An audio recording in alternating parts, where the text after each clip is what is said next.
Good morning, student. Today, I will teach you elasticity of demand.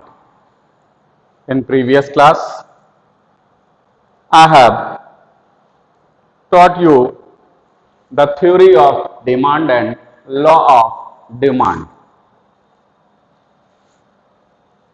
Now,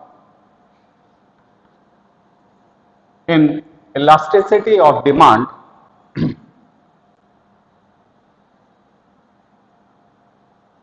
we will read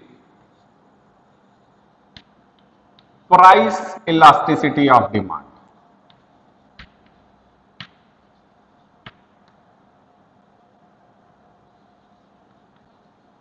Means price की वजह से हमारे demand में क्या चेंजेस आता है। ठीक है, तो इलास्टिसिटी क्या बता रहा है यहां पे? प्राइस में अगर कोई भी चेंजेस आ रहा है, जैसे पहले प्राइस 10 रुपीज था, अभी प्राइस 5 रुपीज हो गया किसी भी कमोडिटी का, तो प्राइस 10 से 5 जब हो रहा है तो हमारी क्वांटिटी डिमांड में क्या चेंजेस आएंगे? जो चेंज आएगा उसी को इलास्टिसिटी कहते हैं। जो भी चेंजेस होंगे वो चेंज ही इलास्टिसिटी कहता है। यानी कि प्राइस के कम या ज्यादा होने से कितना इलास्टिक हो रहा है, कितना वो डिमांड में फैलाव आ रहा है, वही हमारा इलास्टिसिटी होता है। तो इसे हम मेजर कैसे करते हैं? तो प्राइस इलास्टिसिटी को मेजर करने के लिए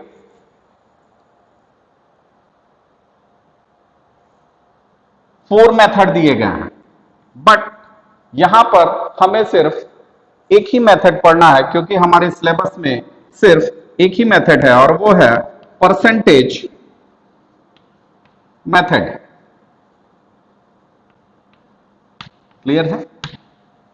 अब आते हैं कि ये जो प्राइस इलास्टिसिटी है उसको हम परसेंटेज मेथड से कैसे फाइंड आउट करेंगे। क्लियर है? तो इसके लिए एक फॉर्मूला है,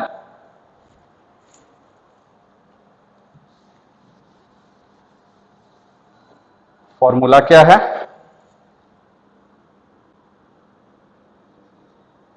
जब भी इलास्टिसिटी को फाइंड आउट करते हैं उसे ईडी से रिप्रेजेंट करते हैं। ED is equal two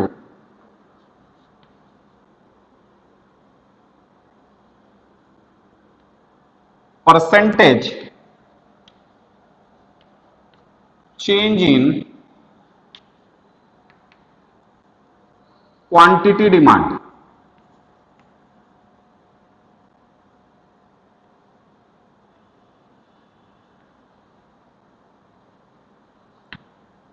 upon percentage change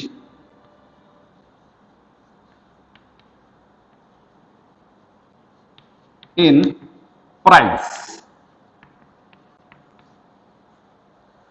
तो percentage change in quantity demand upon percentage change in price, जो भी वैल्यू आएगी वो हमारा इलास्टिसिटी होगा। क्लियर है? तो आते हैं कि इसको फिर ये जो percentage change in quantity demand लिखा हुआ है इसे कैसे निकालेंगे, इसे कैसे फाइंड आउट करेंगे? तो percentage change in quantity demand,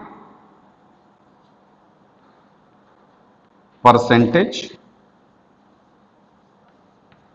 change in quantity demand is equal to demand में क्या चेंज हो रहा उसका हमें परसेंटेज निकालना है। तो पहले डिमांड हमारी क्या थी? क्यू रही होगी। जैसे यहां पे हम लिख रहे हैं कि प्राइस 10 रुपीज थी पहले, अभी एक नई प्राइस आ गई है, प्राइस 1 5 रुपीज की। तो यहां पे डिमांड में क्या चेंजेस आएंगे? जब 10 रुपीज हमारी प्राइस थी तो डिमांड कुछ भी हो सकता है, मान लेते हैं हम 50, यूनिट डिमांड कर रहे थे।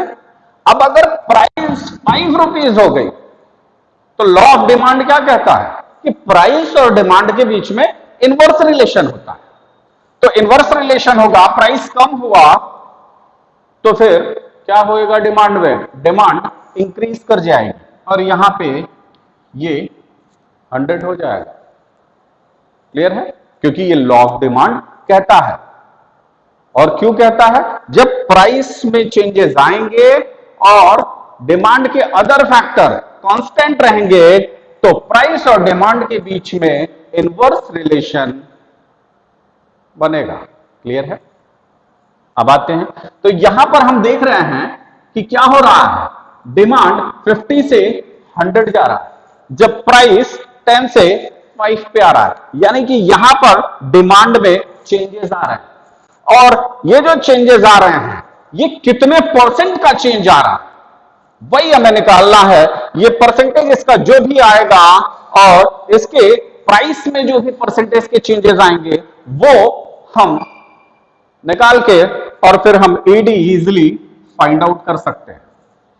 तो यहां पर एक प्रॉब्लम है। प्रॉब्लम क्या है कि ये जो परसेंटेज है इसका कि 50 से ये 100 हुआ तो कितना परसेंट इंक्रीज किया, इसको कैसे निकालेंगे?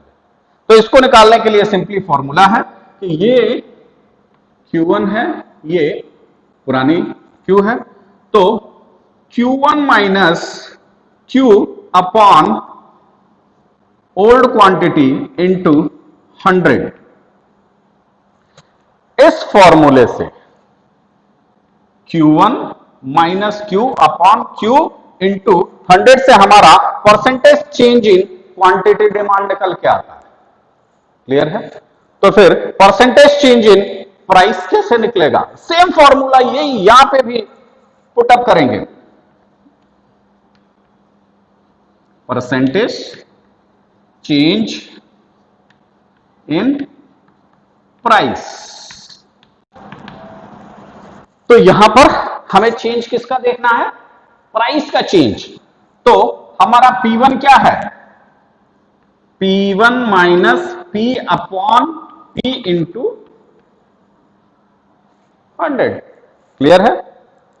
तो यहां पर यानी कि new price minus old price upon old price into 100, ये हमारा परसेंटेज चेंज इन प्राइस बता देगा। क्लियर है?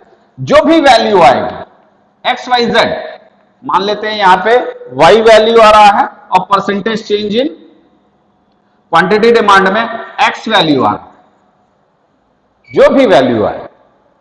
तो यहां पर अब हमको अगर इलास्टिसिटी निकालनी हो इसकी तो क्या करना होगा? जो भी ये percentage change in quantity demand जो भी आया है यानी कि x आया है तो x, यहां पर परसेंटेज चेंज इन प्राइस से ये y आया है तो x अपॉन y।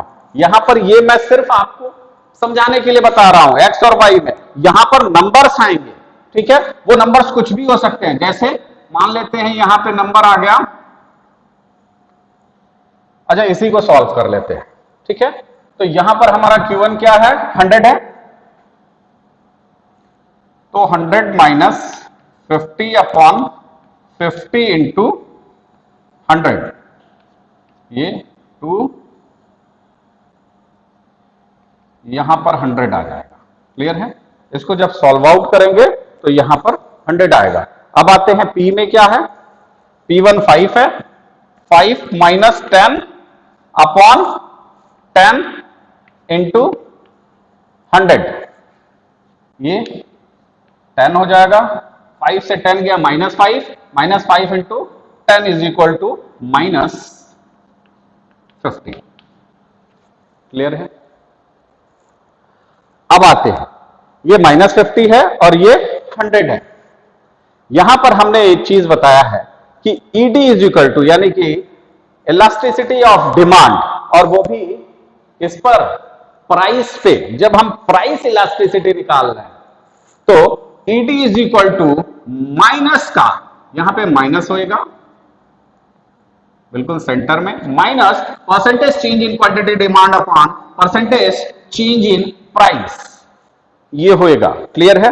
अब यहां पर हमारा आ गया percentage change in price 50 and percentage change in quantity demand 100। अब हम इसको फॉर्मूले पे पुट अप करते हैं। तो percentage change in quantity demand हमारा यहां पर 100 आया था, तो ED is equal to 100 upon -50, और यहां पर ऑलरेडी हमारा माइनस लगा हुआ है, ये माइनस माइनस फिनिश हो जाएगा। क्लियर है? यानी कि 50 से ये डिवाइड करेंगे तो ये 2 आएगा, यानी कि ED इज इक्वल टू 2। तो हमारी जो इसमें ये प्राइस पे ये जो प्राइस चेंज हो रहा है और उसमें जो क्वांटिटी चेंज हो रही है उसकी जो इलास्टिसिटी होगी वो इलास्टिसिटी कितनी होगी? 2 होगी। क्लियर है? तो इससे हम इलास्टिसिटी ऑफ डिमांड को फाइंड आउट करते हैं। क्लियर है? अब आते हैं, ये जो हमारा elasticity of demand find out करेंगे, ये इलास्टिसिटी ऑफ डिमांड 5 टाइप के हमें मिलेंगे। क्लियर है? और वो 5 टाइप्स के कौन से हैं? तो एक परफेक्ट इलास्टिक डिमांड होएगा। ठीक है? परफेक्ट इलास्टिक डिमांड में क्या होएगा भाई? तो परफेक्ट इलास्टिक डिमांड में ED is equal to infinite हो जाएगा। क्लियर है? ED इज इक्वल टू जब इनफाइनाइट होगा, यहां पे हमारा 2 आया है, और यहां पे जब ED is equal to infinite हो जाएगा तो हमारा ग्राफ कुछ इस टाइप का होएगा। क्लियर है? इसमें क्या होगा? Y axis and X axis ये है, इसमें हमारी एक प्राइस फिक्स है। ठीक है? और ये हमारा डिमांड कर्व है। तो इस फिक्स प्राइस पे हमारा डिमांड जो है वो वेरी कर रहा है, कभी इस पे आ रहा है, कभी इस पे आ रहा है, और कभी इस तरह सो ऑन आगे बढ़ते हुए जा रहा है। क्लियर है? तो ये जो हमारा डिमांड कर्व है, ये डिमांड कर्व हमारा यहां पे फिक्स है, और सॉरी डिमांड कर्व यहां पे आ रहा है क्योंकि प्राइस हमारी फिक्स है, और डिमांड जो है क्वांटिटी डिमांड जो है वो कभी Q1 हो रहा है तो कभी Q2 हो रहा है, तो कभी और आगे तक वो बढ़ता चला जाएगा, यानी कि ये इनफाइनाइट तक चला जाएगा, अनंत तक बढ़ता जाएगा। क्लियर है? तो इसमें जो हमारी डिमांड होती है वो एक्स एक्सिस के पैरेलल होती है। क्लियर है? और इसमें डिमांड इनफाइनाइट तक चली जाती है, इसलिए ED is equal to infinite होता है, जहां पर प्राइस हमारा फिक्स है, एक जगह पे रुका हुआ है। क्लियर है? तो इसे हम परफेक्ट इलास्टिक डिमांड कहते हैं। When ED is equal to infinite। ठीक है? तो जब ED is equal to infinite होगा तो वो हमारा परफेक्ट इलास्टिक डिमांड होगा, जिसमें डिमांड कुछ भी हो सकती है। क्लियर है? सेकंड इलास्टिक डिमांड क्या होगा? वो होगा परफेक्ट इन इलास्टिक। ये इलास्टिक था और ये इन इलास्टिक डिमांड होगा। इसमें ED इज इक्वल टू 0 हो जाएगा। मींस ये हमारा Y एक्सिस है, ये हमारा X एक्सिस है, ये हमारा O है, और इसमें हमारा डिमांड कर्व जो है वो Y एक्सिस के पैरेलल है इन इलास्टिक में, और इलास्टिक में परफेक्ट इलास्टिक में हमारा जो डिमांड कर्व था वो X एक्सिस के पैरेलल है। आपसे क्वेश्चन यही पूछा जाता है कि जब परफेक्ट इलास्टिक होगा तो उस कंडीशन में हमारा डिमांड कर्व Y एक्सिस के पैरेलल होगा, X एक्सिस के पैरेलल होगा, या कुछ भी नहीं होगा। क्लियर है? तो यहां पर इन इलास्टिक में हमारा जो डिमांड कर्व आ रहा है वो Y एक्सिस के पैरेलल हो रहा है, और इसमें प्राइस हम देख रहे हैं कि P है, P से यहां पे प्राइस P1 यानी कि कम हो जा रही है, फिर भी हमारी एक डिमांड है। P से अगेन P2 हो जा रही है, तो भी हमारी डिमांड वही रह रही है, यानी कि डिमांड में कोई चेंज नहीं हो रहा है, जबकि प्राइस में चेंजेस हो रहे हैं। यानी कि प्राइस में चेंज होने से भी डिमांड में जब कोई चेंज नहीं होता है तो उसे परफेक्ट इन इलास्टिक कहते हैं, और ये ED इज इक्वल टू 0 होता है। क्लियर है? अब आते हैं, third one is highly elastic demand. Highly elastic demand क्या कहता है? जब ED इज ग्रेटर देन 1 होए। यानी कि ईडी इलास्टिक ऑफ डिमांड जो है 1 से ज्यादा होगा तो हमारा जो कर्व होगा वो इस टाइप का होगा, मींस ये 0 है एक्स एक्सिस, ये OY है, OY एक्सिस पे हमने प्राइस लिया हुआ है, O एक्सिस पे हमने क्वांटिटी लिया हुआ है। सारे ग्राफ में वही है, यहां भी OY पे हमने प्राइस लिया हुआ है, क्वांटिटी लिया हुआ है। परफेक्ट इनइलास्टिक में भी यहां पर हमने प्राइस लिया हुआ है और यहां पर हमने क्वांटिटी लिया हुआ है। क्लियर है? तो अब आते हैं इस ग्राफ में, जब ED इज ग्रेटर देन 1 होगा तो वो हमारा हाईली इलास्टिक डिमांड कहलाएगा। और इस कंडीशन में होगा क्या कि हमारी ये प्राइस है एक, और इस प्राइस पे Q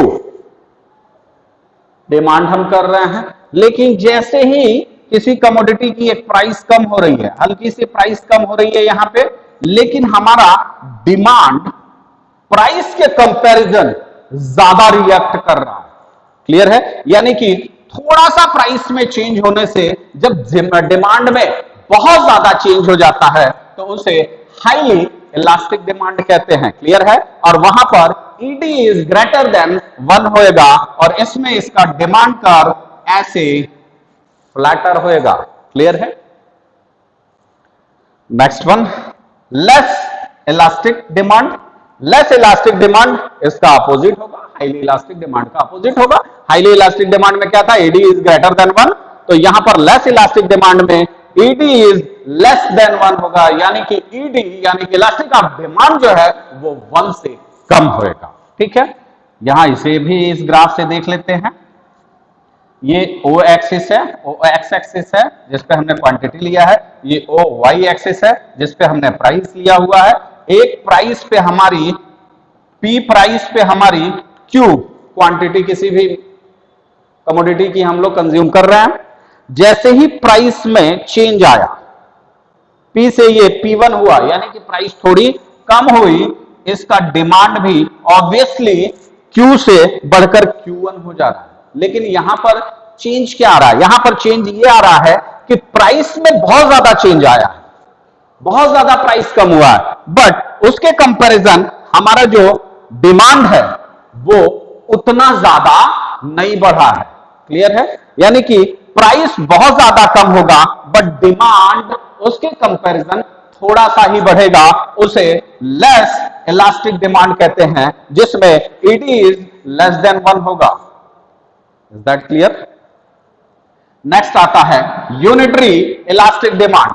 यूनिटरी इलास्टिक डिमांड में हमारा जो इलास्टिक डिमांड होएगा वो 1 के इक्वल होगा, यानी कि इसे इस ग्राफ से समझे अगर, तो ये O एक्सिस है जिस पे हमने क्वांटिटी लिया हुआ है, ये OY एक्सिस है जिस पे हमने प्राइस लिया हुआ है, और इस प्राइस में एक P प्राइस पे हम Q क्वांटिटी को डिमांड कर रहे हैं, और जैसे ही इसकी प्राइस कम हो रही है, P से P1 पे आ रहा है, तो इसकी डिमांड Q से Q1 पे शिफ्ट कर जा रही है। यानी कि जितना प्राइस में चेंज आ रहा है उतना ही यहां पर क्वांटिटी में भी चेंजेस आ रहे हैं, यानी कि डिमांड ऑफ क्वांटिटी जो हो रहा है सेम चेंज हो रहा है जितना प्राइस ऑफ कमोडिटी में चेंज हो रहा है। तो इसे यूनिटरी इलास्टिक डिमांड कहेंगे, जिसमें ED इज इक्वल टू 1 होता है। क्लियर है? तो ये है 5 टाइप ऑफ इलास्टिसिटी डिमांड, जिसमें पहला है perfect elastic demand, ED is equal to infinite. Second है perfect inelastic demand, ED is equal to 0, and third one is highly elastic demand, ED is greater than 1, and less elastic demand, ED is less than 1, यहां पर greater than 1, यहां पर less than 1, and unitary elastic demand where ED is equal to 1। Clear है?